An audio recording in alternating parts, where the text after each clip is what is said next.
So, Assalamualaikum warahmatullahi wabarakatuh and good morning to all of you. First of all, my name is Ahmad Iqbal bin Ahmad Zaini and I'll be the moderator for today's program. To all participants, I would like to request all of you to mute your microphone to avoid any unwanted noise, and I would like to remind you guys that we will have a Q&A session at the end of this talk. So if any of you have any question, you can ask later in the chat box or you can speak directly to the speaker. And don't forget, the attendance QR code will be shown in the end of this session. So please stay with us until the end of this program. So before we begin our program today, let us pay respect to the national anthem and lagu Biru Warna.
Kami anak alam insan Tuhan membara langit biru mencari ilmu berteman kebudimanan bina nusa bina dunia sejahtera.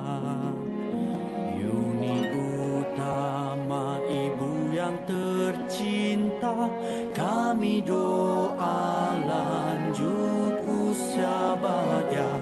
Kami janji hormati pesanmu, ilmu budi dan bakti.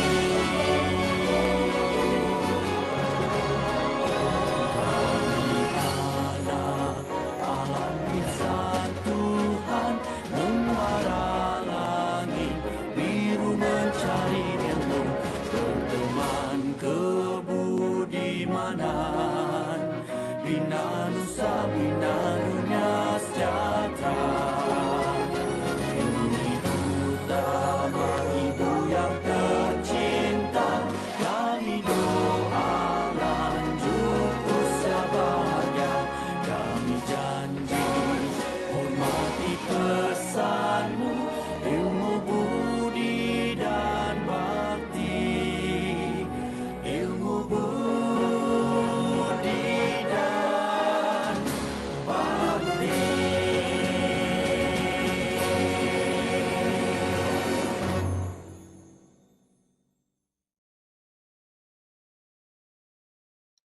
Okay, now I would like to invite my friend Mr. Faris to recite the dua to ask God for his blessings of our program today.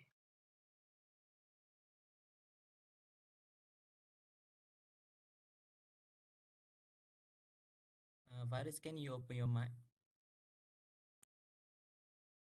For the Muslim, we start with doa Al-Fatihah. Bismillahirrahmanirrahim.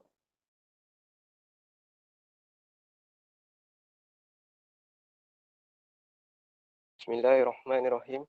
Alhamdulillah Rabbil Alamin. Wassalatu wassalamu ala ashrafil anbiya wal mursalin.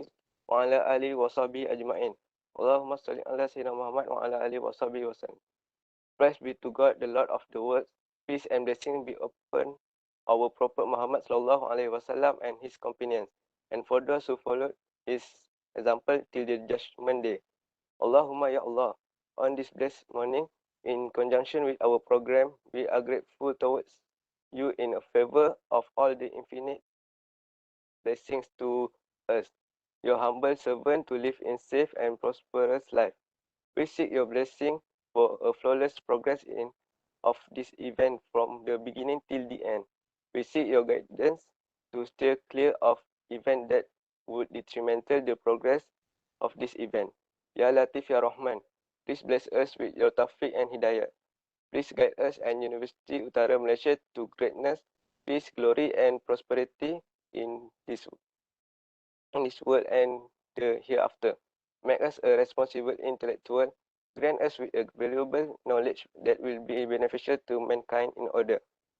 Make us a righteous servant that follow your commands and neglect the sinful act. Please forgive us for our wrongdoing. Ya Munzilal Barakah, bestow peace of our beloved country Malaysia. Preserve us from any threat and disaster. Bestow patience in us in order to face the challenges from you. Please accept our deeds and please reward us accordingly. Rabbana alaika tawakkalna wa ilaika anabna wa ilaikal masir. Rabbana atina fid dunya hasanah wa fil akhirati hasanah wa qina azabannar. Sallallahu ala sayyidina Muhammad wa ala alihi wa sahbihi wa sallam walhamdulillah. Ameen, Ameen, Ameen, Ya Rabbal Alameen. May Allah pour us with His blessings and may today's event run smoothly from the beginning until the end. For your information, today's program is organized by the students of Transport and Society, BPMG 3023, with the collaboration with the School of Technology Management and Logistics, STML. And for your further information, joining us today is a few other lecturers as well as participants from outside of the university. So on behalf of my team, I would like to express our gratitude for all of you for the willingness to spare your time to join today's program. Before we begin our talk with our distinguished guest speaker today, let me introduce a bit about our speakers and also his organization background.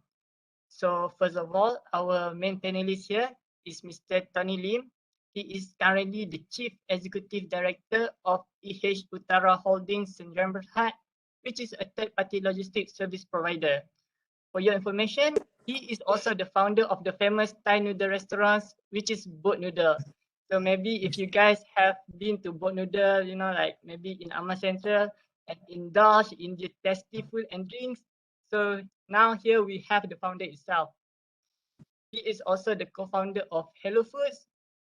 And for his education background, he obtains his bachelor degree of engineering in automotive engineering and in technology from University of Bradford.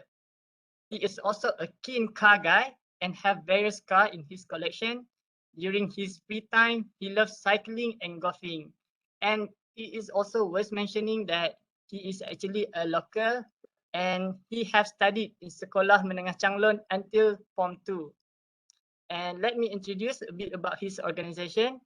EH Utara Holdings Sdn Bhd is a third-party logistic company which started in 1975 in Bukit Kayu Hitam as a small trading company and has since evolved into one of the Asia's largest logistics providers, offering full logistics services with smooth transition and superior tracking system, and currently have 3 main branches, which is in Bukit Kayu Hitam, Shah Alam, and also in Bangkok, Thailand. So that's the brief background about our first panelist and his organization. Next, I will introduce a bit about my fellow friend, which is our second panelist. So our second panelist, his name is Afiq Fakri bin Zahimi. He used to study in Sekolah Menengah Agama Marang in Terengganu, and he then continued his study for STPM in Sekolah Menengah Kebangsaan Tengku Lela Sara before joining University Utara Malaysia. He is currently in his second year and pursuing Bachelor of Business Administration in Logistics and Transportation. So that's all for a brief introduction of our panelists today. So I guess now most of you are keen to know more about our main panelist and his organization. So later I'll pass the stage to him. So hi, Mr. Tony, how are you today? Hello everyone. I hope you guys can hear me clear. If I were to break out, or if the connection is not good, just quickly drop me a chat and we'll fix that. I'm good. I'm actually in Phuket, clearing my sandbox quarantine as of today. After today, I'll be traveling to Bangkok. Yeah. Wow. Okay. So first of all, I would like to thank you so much for accepting our invitation to be our distinguished speaker today. Honestly, No it's problem. glad to have you as our honorable guest, so that you can share with us your valuable knowledge and experience regarding the third-party logistics industry. So, Mr. Tony, can you tell us more about yourself and your organization? So the floor is Yeah, I think. Yeah, sure. I think we'll just take this session a little bit more casual, yeah. And if maybe I can quickly get you to, you may please just share the slide. I'm not sure whether I can see your slides or not because my browser doesn't really support. If you can Alright. try to, if I can see it, I can just go through it within 5 minutes, and then we probably can really start the questions from there. Okay, wait, I'll try to share first.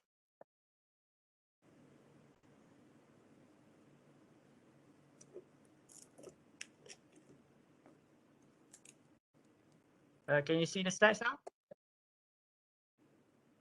Yeah, I can, but it's half green somehow. Oh, really? Okay. Nah, it's fine. It's fine.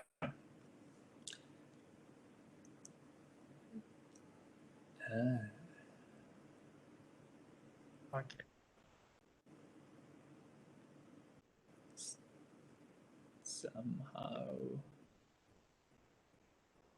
Okay. Yep. Sure. I can see the screen now. Oh, it's gone. It's gone. Hold on. Let's go on and off. Right. Okay. I think quite simply, it's a local company started in like what Iqbal mentioned earlier. It was our grandfather who started the well, he was a detainee by the Japanese army when Japanese invaded our country. So after Japanese left, he found his own way to buy and sell within Malaysia Thailand border, especially through Bukit Padang Besar. So of course, then my father, his son, found a way to transport for his own father. That's how the transport company started. But it's not back to 1975. 75 is where the trading was still pretty much what the family was doing. The transportation really starts around early 80s, I would say so. Yeah. So then just fast forward everything. It's been a family business based in Bukit Kayetam for a long time. Because today's topic is going to be 3PL. I would say I believe you guys understand what's first PL, 2PL, 3PL, 4, 5PL, right? And at times it's very hard to define whether you're 3PL or 2PL or not. I would say Uttara, in many times we are 2PL because we own the assets and we really run the whole thing. But in some circumstances, we become 3PL when we're integrated into more of their whole systems, their SAP system, their ordering system, and feeding and whatnot. So we play both. How do I say? We play both position. It depends what it is. So core business still being trucking. Trucking being we own our own containers. We are like a vessel or shipping company on land. You put it that way. So mainly doing cross-border works. We don't really do local distribution work that much. That we actually tie up with a lot of our partners to get them to distribute within Malaysia when we bring them across the border. And of late, 2000, if you can jump maybe a few more slides, then maybe I can see which one that I can bring it up. Yeah, maybe around here.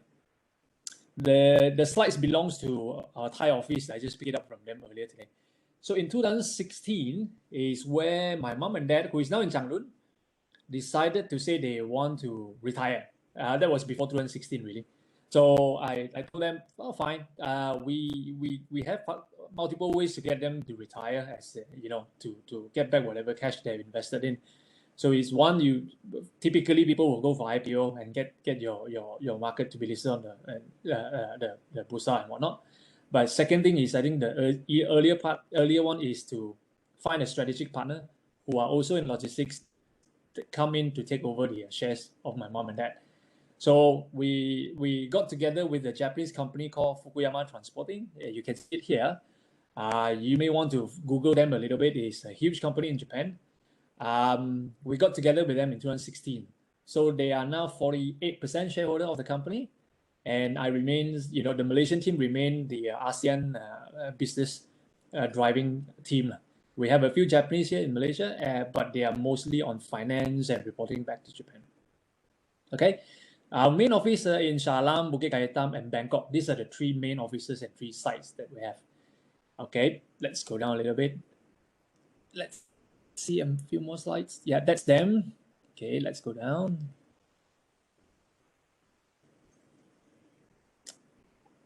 I don't think I'll go through all these services and whatnot, but yeah, transportation, custom brokerage, especially, getting through the border of Malaysia, Thailand, Singapore, of late Vietnam, Laos, Myanmar, Cambodia, and all.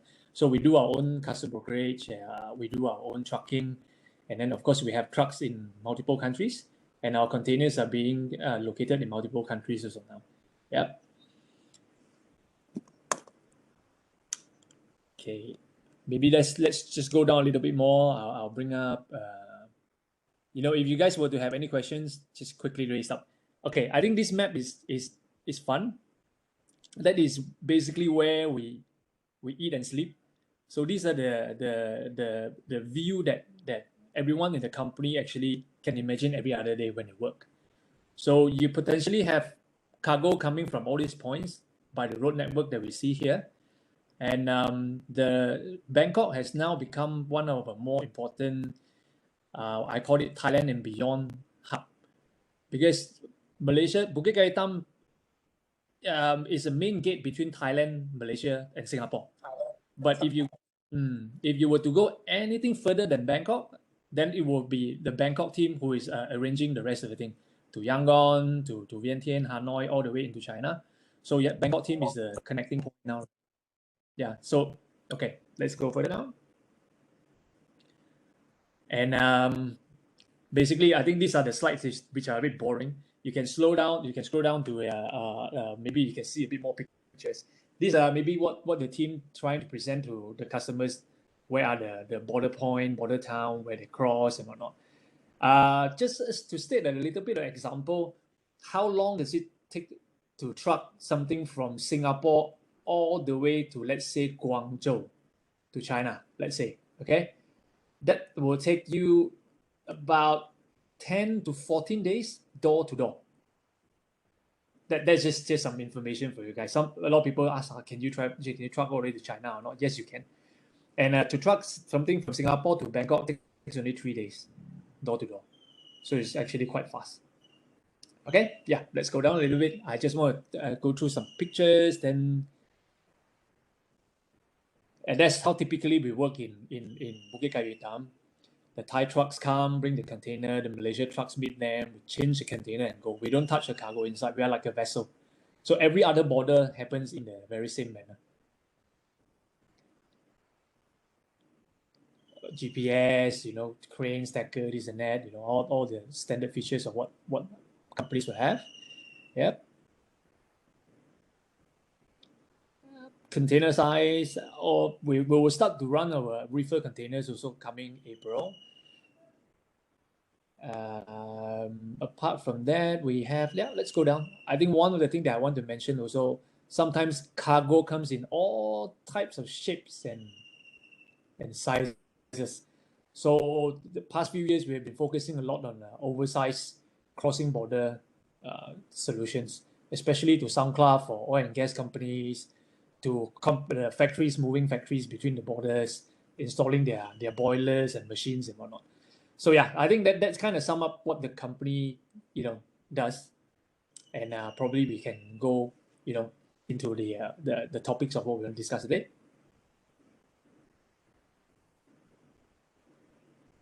Is that all for your presentation on the slide?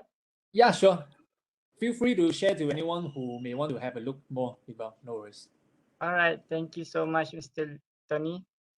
Okay, so since actually this program is under the subject of transport and society, so we are talking about the society. We want to know how logistics can help the society. Whether it's directly or indirectly. So, in your opinion, can you explain how your company or in your view how logistics can help society in order to ensure a sustainable and viable livelihood and also social economy? Well, directly, indirectly, I think logistics is a big word, right? Logistics is a very big word. Small truck, big truck, parcel, fulfillment, blah, blah, blah, way too big. But in a whole, I think logistics is actually backbone of everything, is our livelihood, the backbone of livelihood living, backbone of all the businesses, the backbone of all the ideas of people want to trade. Without logistics, I think basically, things doesn't move, right? Human logistics is different. We buy own tickets, we go online, we decide what we want to do, walk in the aircraft and we fly. But the cargo just don't do that. The cargo need a lot of human making decisions for them. So then more directly is that, when logistics companies are it's a must to support the livelihood and the businesses got going. I think logistics industry is one of the industry that employs more and more people compared to a lot of industry that is now going into more AI systemization and whatnot. But what we see in logistics, shipping companies, warehouse company, fulfillment centers, trucking companies, they ended up employing actually more people. But what I believe is because cargo doesn't talk, they don't think, they can't react. So humans will always be there to actually make decisions for them. Yeah. So I think directly, I think logistics is a industry that you can probably be sure they won't actually substitute something by a robot that soon. Maybe in very far future, we'll probably see that in the autonomous driving of trucks and whatnot. But I think for a long time to go, logistics still need a lot of people to be in the industry. Yeah. Okay, so as a logistics student myself, it's quite a relief to hear that. To know that probably I'll get a job after I graduate soon. I can Okay, so we already listed. Yeah, I can assure you guys, quite easy. A lot of logistics companies are expanding, especially because of COVID. That probably we touch a bit later. Yeah. All right. So now we already listened the opinion from the expert himself. Now let us listen the view from our fellow friends on what is his opinion based on what you have studied. So Mr. Afiq, how do you think the third-party logistic or the logistic in general can help society? Okay, thank you. Thank you for your question. Well, in my opinion, I think third-party logistic do benefit society in various way. For example, it's helped by easing the process of small and medium enterprise or SMEs to export and import their product or raw material with less hassle, and they don't have to spend their time or capital in order to fill the various document need in order to import or export their good. Secondly, I believe third-party logistics help society by delivering basic needs as well as fulfilling society demand in order to ensure a better livelihood of the society. Without third-party logistic or logistic and transportation in general, I think it's very hard for us to live in a viable, sustainable society and have a civilization, because we need to understand that we are dependent on other country and other country also are dependent on us, because we have to realize that in order to build a sustainable society and economy, we need to source the material or even outsource the labor from other country or geographical place. For example, most of us eat bread every day. But as you might know, Malaysia do not produce wheat in order to make a bread. Thus, we have to source it from other country such as Australia, United States, French, and another country. Some same goes to other country. Most country who have 4 seasons generally cannot grow palm oil on their land.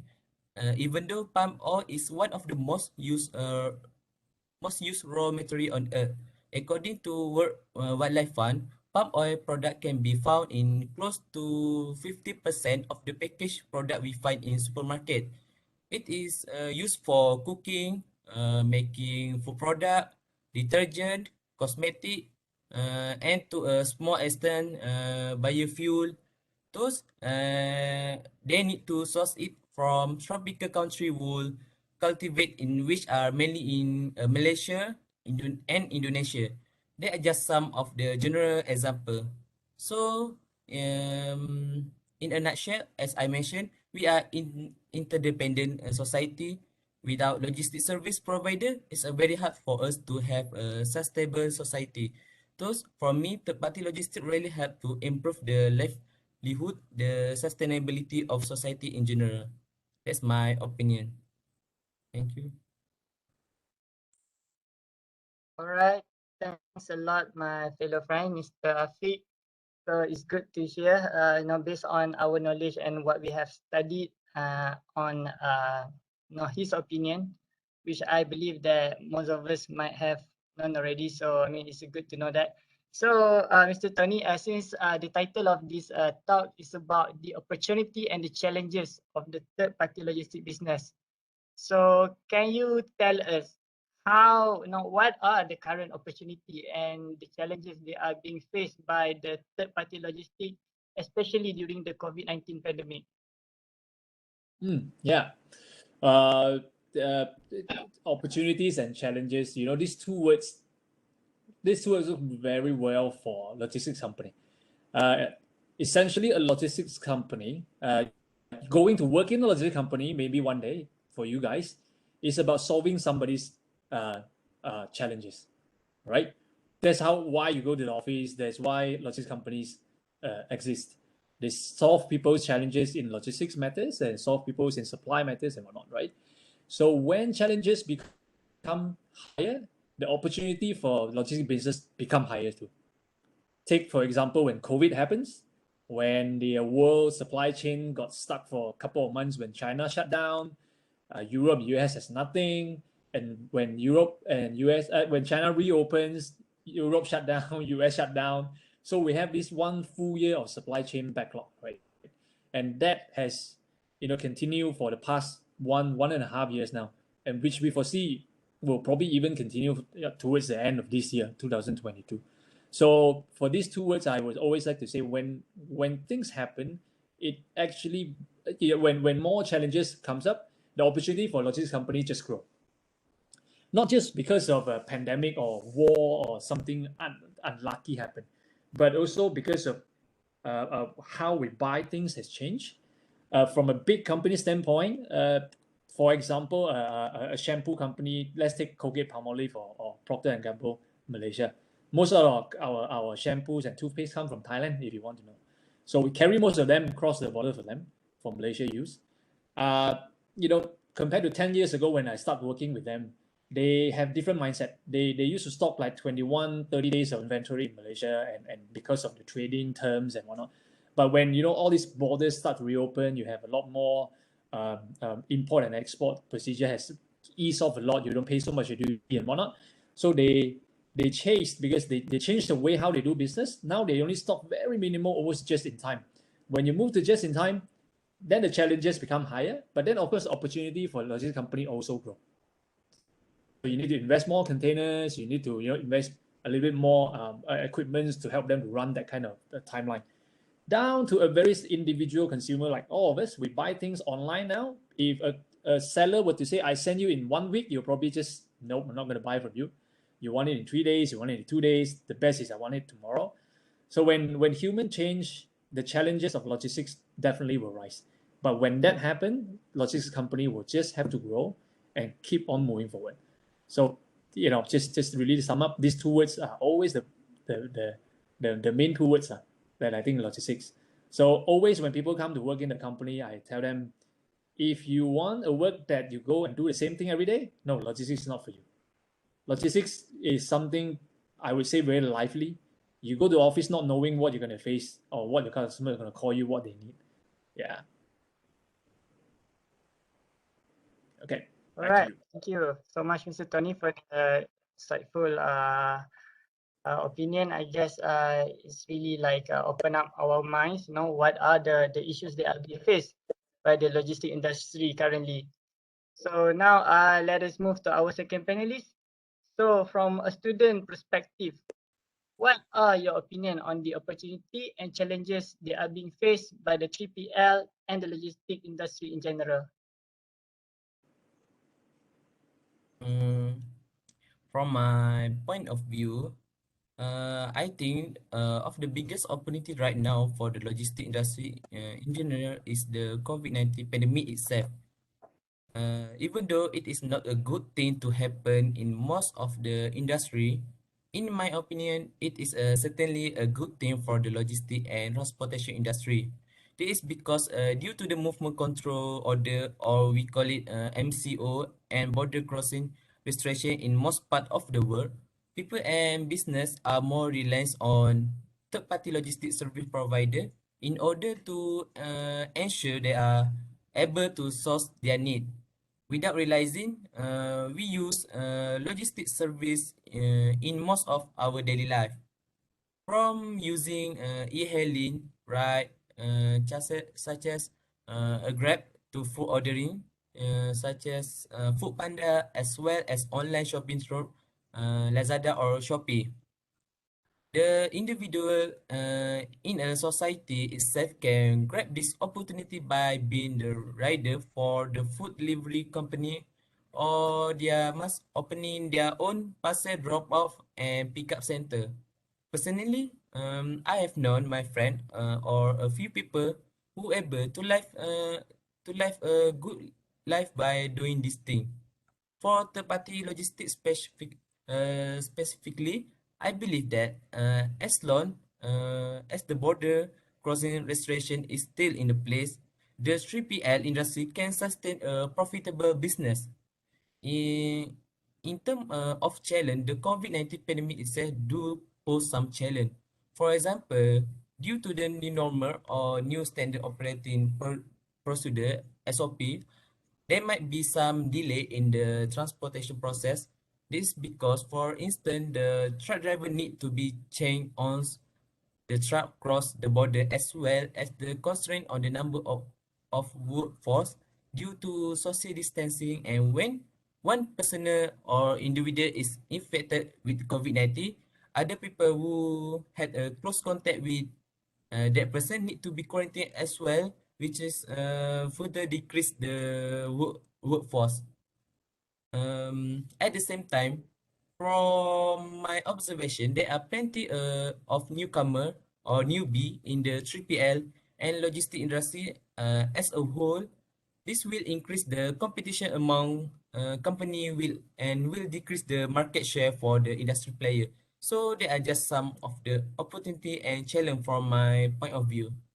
That's all. That's only my from point of view. Thank you. All right. Thank you so much, Mr. Afiq. So, Mr. Tony, I would like to ask, okay, my friend just now, he mentioned about the competition in the logistic industry. And I also observed that since the start of the pandemic, there's somehow a bunch of these logistic companies that started, So as a logistic service provider yourself, what is your opinion about this competition? Whether it's a healthy competition, or are you facing more challenges trying to compete with them? Yeah, competition has been there all the time, right? I mean, any given business has competitions, and so for us to really steer clear about on our own competition is that we try to be niche enough. We try to stay in a business that you don't have too much of competition. I think what all of us here, in this event, you have seen JNT come up, then this one come up, that one come up. You have seen a lot of fulfillment and last mile deliveries just came up, right? You saw Flash Express from Thailand, our Thailand's first unicorn is starting in Malaysia, employing like crazy, setting up offices like crazy, right? This only happens the past 3-4 years. When our capital market has got the appetite to burn through for all the startup, and they have appetite to actually put logistics into that whole game, which actually caught a lot of traditional logistics companies such as even GDEX, one of our Malaysia's biggest courier company, was caught in a surprise. They used to be valued by how much profit after tax they make, but now our newcomers go into the same place, go in the same playing field, but they are being valued by what? You guys can go and read about it, right? They're valued in billions, but they're still making loss. However, I think whatever money they have been, burning into the whole systems, actually, what I feel is the good thing is it has brought to the consumer behavior that you can order something anywhere in Malaysia, get it the next day. That's what they have enabled. But that also is actually quite, I wouldn't say competition or dangerous, but it has set the benchmark so high for traditional player to fulfill somewhat same level of service and the same price is very hard to work. Only the startup with a lot of money to burn, don't mind losing more money every other year just to capture the market share, can actually provide. And competition, that is a competition that is almost no way for a traditional company to go and compete with them. But then, of course, all companies know one day, sooner or later, these companies start to have to make money. But how? We'll probably see how. And for EH Utara, it's really we try to stay away from all those direct or more local kind of services. That's why we expand our services to cross-border ASEAN. Because when you cross-border between Malaysia and Thailand, as a Malaysian company, unless you have a Thai team or you know Thailand well enough or you know the rules in Thailand well enough, you can work. Otherwise, it's very hard for a Malaysian company to suddenly want to start the same thing. And then if you want to go to Laos, Cambodia, Myanmar, everything applies the same. So we focus in building that in a sense of not getting ourselves too many competitions as well. Yeah, back to you. All right. So as you mentioned just now that in order to trying to be competitive, you have to focus on the niche market. So I mean, can you explain what type of niche that maybe EH Utara will try to go through in the future? Really is about promoting ASEAN as a region instead of multiple countries. Really promoting ASEAN factories and trading companies and setting up ASEAN regional distribution hub instead of having every countries having their own DCs and whatnot. Just imagine Europe, very much the same. But of course, ASEAN is growing. As a region is growing, and our especially our customs between every other borders are also growing. We are unifying a lot of terms and rules, especially on import and export, and the tax that is being imposed on things and items that you import or export into a country. So that is what we constantly focus to, plan for the long term. So really ASEAN is we take it as a one big region instead of multiple countries. So Malaysia and Thailand is actually just one same region instead of two countries that traditionally most of the cross-border guys are having. Yeah.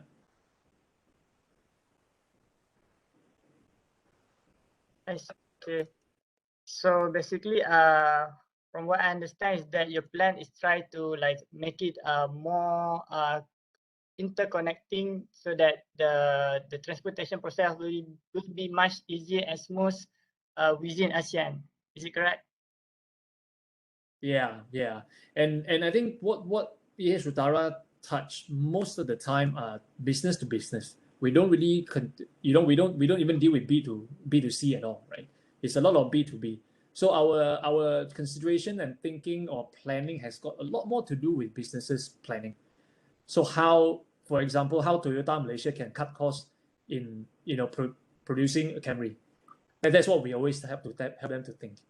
How fast can we bring something, the parts from Thailand into Malaysia plant? How fast can we, we call them kitting, like they want to produce 1,000 unit of Camry. What are the parts they need for 1,000 unit of Camry for the next month? Which week to which week. So these are the things that we think for businesses. Yeah. I see.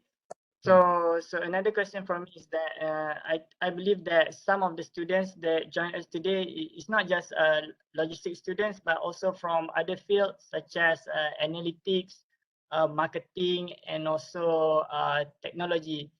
So in your opinion, for them, what kind of roles that they can play in order to improve the third-party logistics industry? Maybe in terms of such as automation, Internet of Things, or the Industrial Revolution 4.0. So do you have any opinion on that?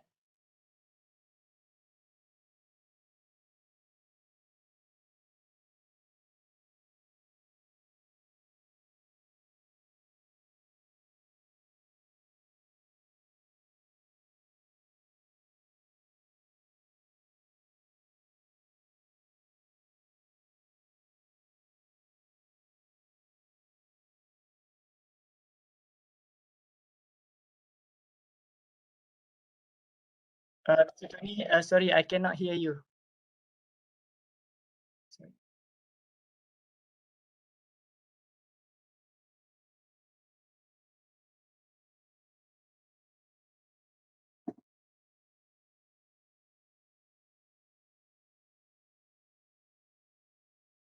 Still cannot hear.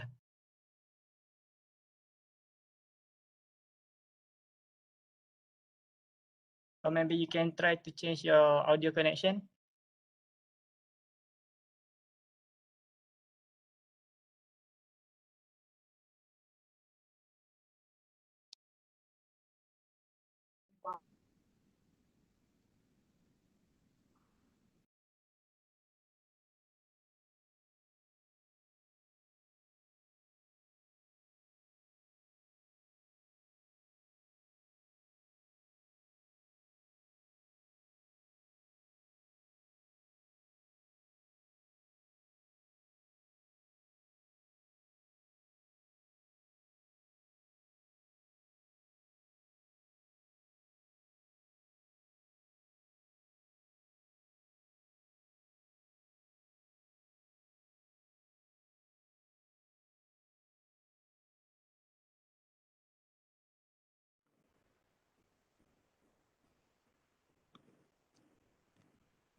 Not hearing anything, right?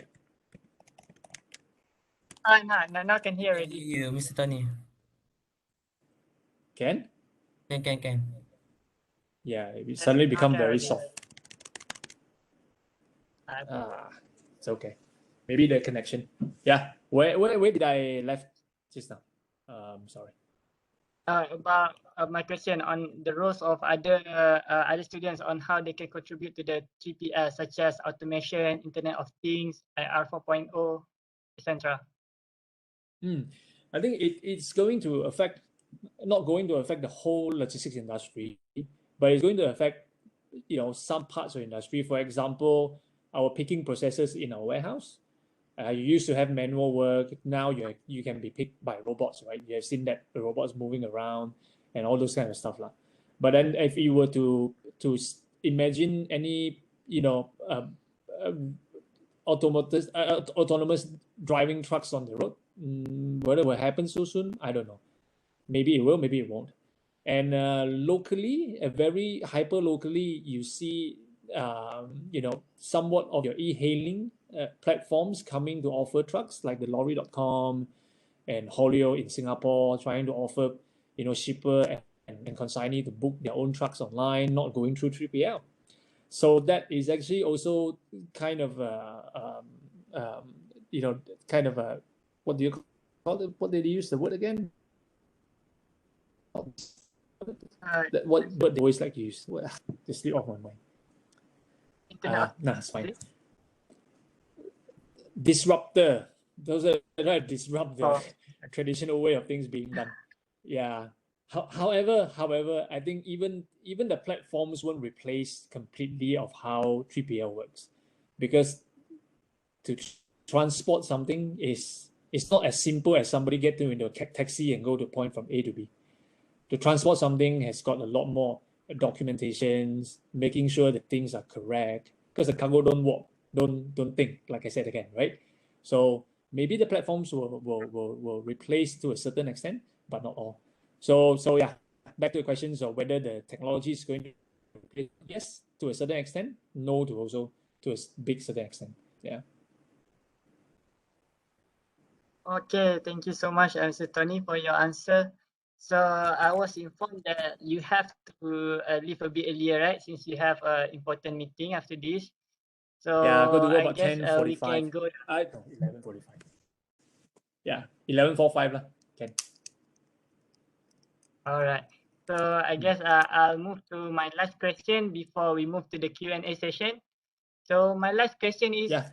how you students and academicians can help the third-party logistics or your company to be better in the future?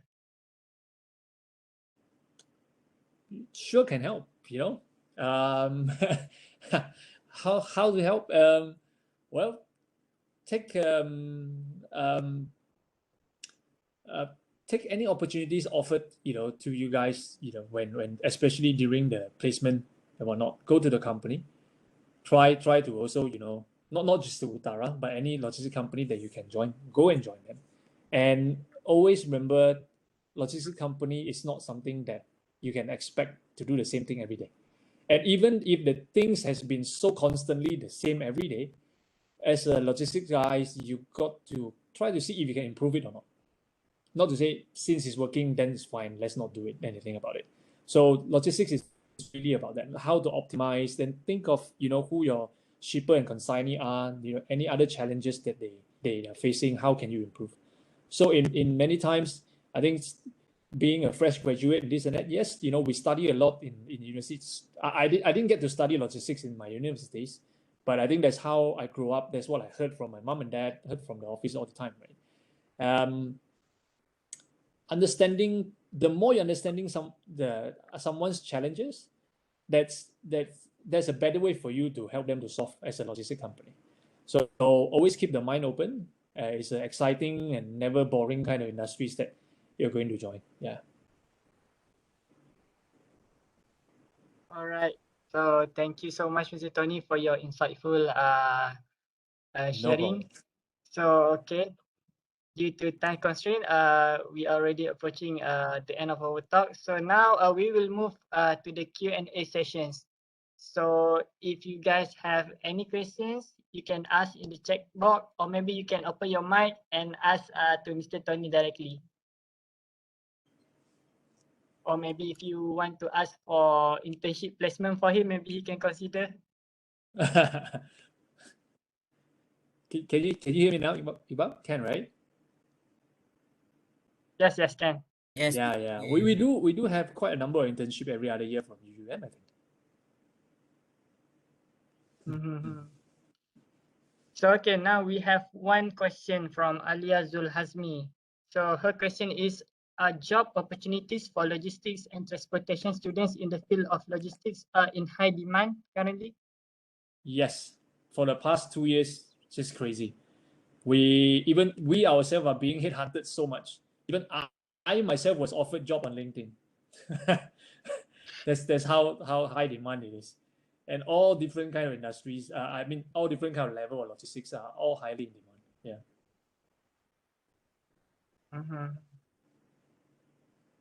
So okay, I hope that answers your question, Alia. So another question is from Ilmiyatul Husna. In the future, is the field of logistics will still be relevant? Yeah, logistics won't be replaced by anything. It probably happens in different manner, but it will always be there. Yeah, since human learn how to walk, logistics has been there. Yeah, I understand. I understand the feelings of as graduates when we come out would we join the sunset industry or not, whether the industry that we studies and we join, whether the industry will be replaced by something. But in logistics, I'm very, very sure it's going to be there forever. Yeah.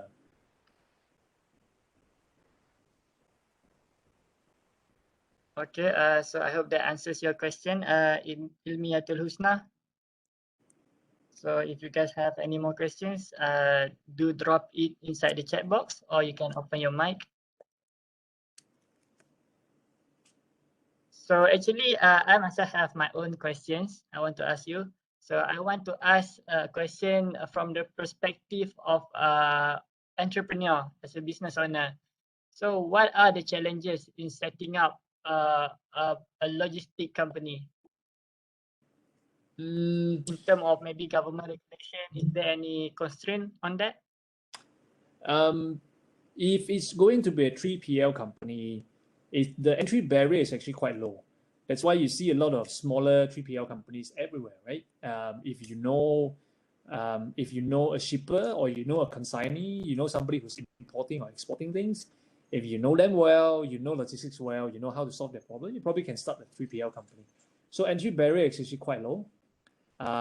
Challenges for a new startup company are always about whether people believe in your service or not.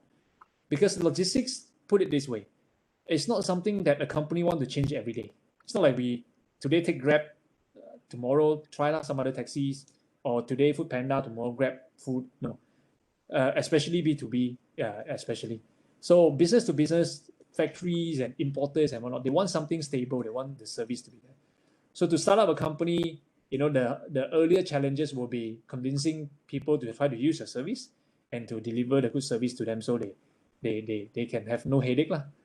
Yeah. So a lot of startup actually maybe fail in the early days, and then they met all the challenges, but somehow or other they strive through, they remain in the market.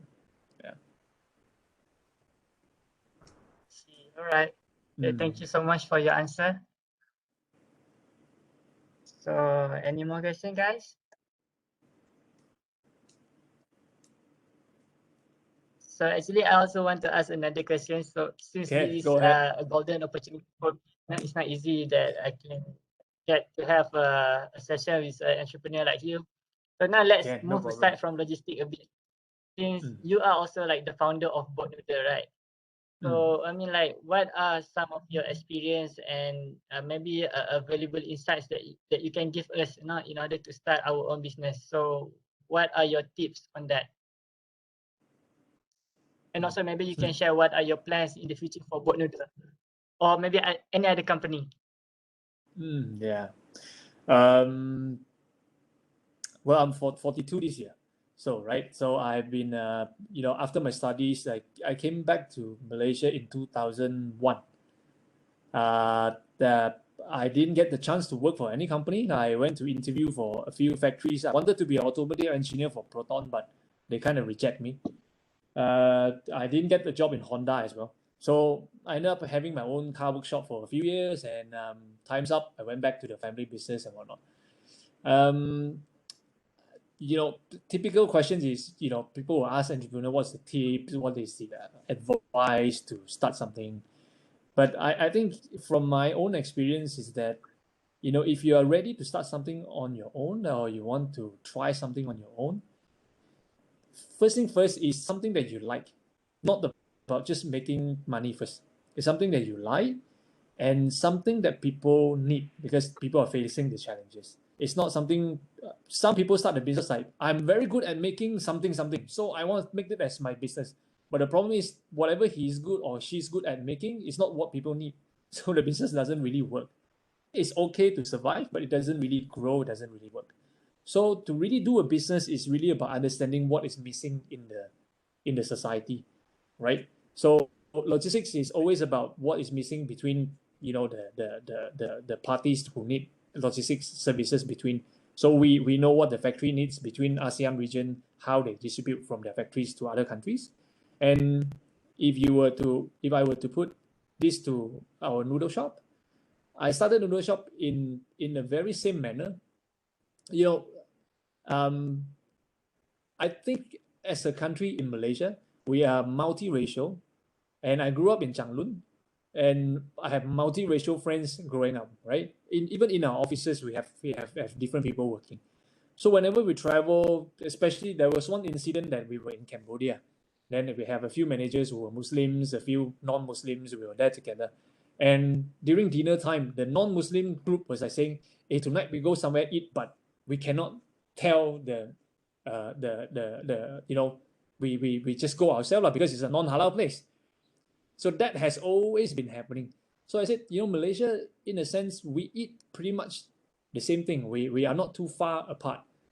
But because of the gap and the supply between this gap is so big. So that's where I feel that's actually what is needed by the society. I see a lot of gap, especially our mass market is actually halal market, right? So I think the supply of halal and brands towards the halal is actually too little. So that's how we started the business anyway. It's not about, I think this noodle is good, it's fun, or the concept was it. You need those to be a business model, but what is the business model actually trying to solve is the more important questions for anyone who wants to start a business. Yeah. Right, thank you so much. So yeah, that's a really amazing thing to hear. It's not a normal thing to get a first-hand knowledge sharing from a successful entrepreneur such as you. So currently, what is your planning for Boat Noodle? Are you like expanding or trying new things? Yes, COVID has brought a big challenges to F&B, that's for sure. I think everyone knows, right? You got to shut down, no dining, this and that. So this year we are very much about recovering from, all the losses that we incurred for the past 1.5 years. But lucky enough, we were doing so well that we can actually burn all our money through the whole COVID and lockdown situations. So this year, if any one of you guys were following their social media on Boat Noodle, is a lot of expanding again, but via franchising into small towns, into shop lots. So I think there will be one opening in Changlun mid of this year in a shop lot. So which is a smaller model, faster ROI model and whatnot. So yeah, we're still expanding throughout Malaysia. And we have 8 in Singapore now, and we have 2 to open in Philippines coming April. Yeah. I see. So may I know, is it going to be halal as well for the international branches? It depends. Some market doesn't actually, it's not a halal market. For example, Philippines is not. Singapore, yes. And Brunei also, yes. Yeah. Because I also sometime before COVID I traveled a lot, so it's quite hard to find halal food in the international market, right? So that's why I asked. So thank you so much. It's great to know, your planning and everything. So I wish you all the best. So I guess that's all from my question. Now let's get back to other people's questions. Yeah. So we have a few questions. We have some more time to burn. So we have a question from Muhammad Izrul Hassan. So he asked, so exactly, I would like to say it's quite real and exciting to work in the logistics company. So how do you overcome the stressful among workers? As we know, logistic company is among the busiest company. Yeah. Co-workers, yeah, you have fights, you have quarrel, and I think doesn't just happens in logistics business. Any company that you join, you probably see that. But when we join the company, first thing first, of course, as an individual or as a newcomer into a company, how do I say? Stay neutral, be positive of things. But of course, if some companies are quite toxic, right, among their working cultures, but I think a lot of new companies are not like that anymore. A lot of startup company doesn't even have that thinking anymore.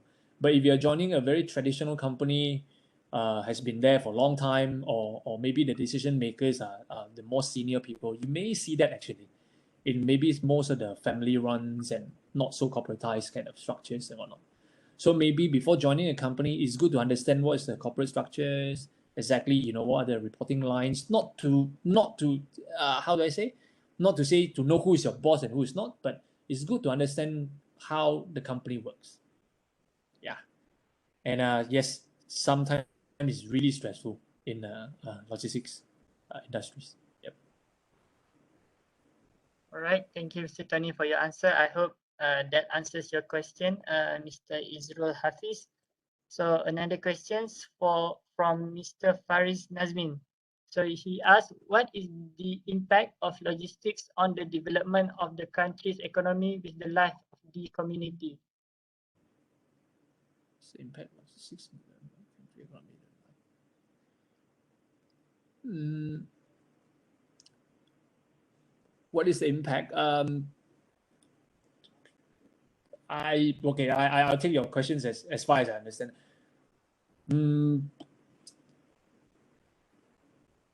I don't know. Maybe I would say you have your development of a country's economy almost rely on logistics almost entirely. Really, without logistics play up to the game, or especially logistics costs being in control, it's very hard for a country's economy to actually thrive. I state you a very good example. Singapore. As a very small country, land prices are crazily expensive. Then how do they do their warehouse? How all the Singaporeans still buy their bread as whatever, what our dear panelist has mentioned just now. How do the government actually control the bread price still be the same? Their warehouse costs worth so much.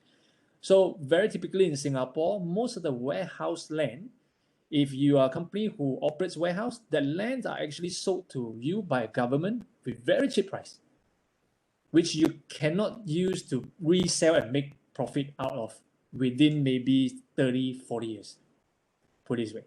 So a country's economy is really relying on the logistics. So if a country is not doing well enough to also, not to say subsidize the logistics, not doing well enough to monitor and really help the logistics in whatever way they need, the cost just channels down all the way to consumers. So economy and logistics are really, really tied together. So I guess that hopefully that answers your question, Mr. Faris Nazmin. And the last question in the chat box, and probably the last question for today. So I guess this question should be general, but I hope you can answer it. So what else is the contribution of logistic companies to society? Maybe I take this question the other way around.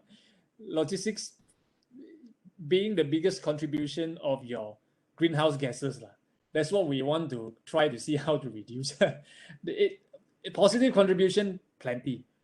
But maybe when we look into negative contribution, that's what we try to also reduce. A lot of companies are actually looking into that, right? Your carbon footprint, down to the type of pallets you use, the shrink wrap that you use for your customers and whatnot. So, we are not a multinational big companies, but internally we get our team to say, hey, think of a way if we can, do something good for the contribution of the environmental a bit. Let's do it, no matter how small. So everyone try to play a part of it. Positive contribution, like what the questions is here, it's just way too many. It's way too many. Yeah. All right. So I hope that answers your question, Ms. Anis. So I guess that's all questions that we have for today. If there's no more questions, I guess we'll move to the next session. All right. So I guess we don't want to waste any more time since Mr. Tony also have a very important meeting after this. So that's the end of our talk today. Once again, on behalf of the team, I would like to thank Mr. Tony for his willingness to spare his precious time to give the talk and share his invaluable insights and knowledge to us about the third-party logistics. So before we dismiss, I would like to ask a favor from all of you to open your camera so that we can take a screenshot of our meeting today.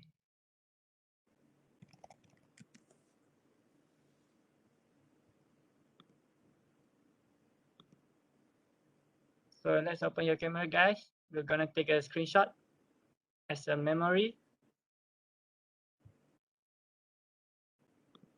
So we'll wait 1 minute, and after that, I will take the screenshot.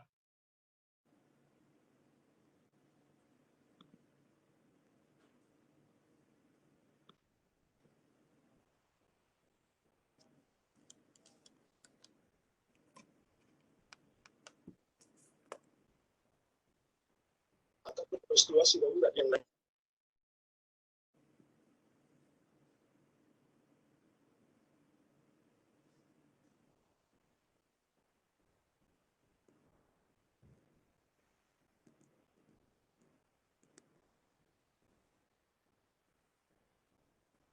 Let's open your camera, guys.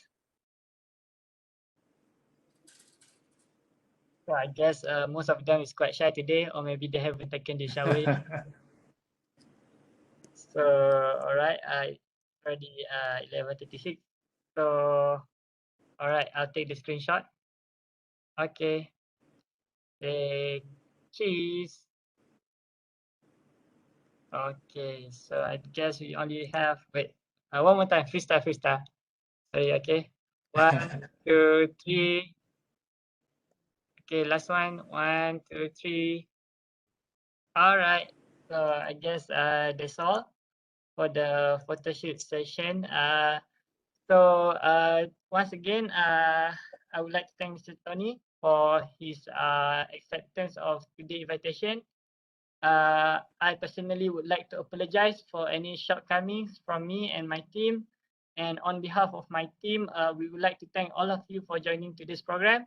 And don't forget to scan the attendance form for UUM students. And I hope today's program is beneficial for all of you, and see you guys next time.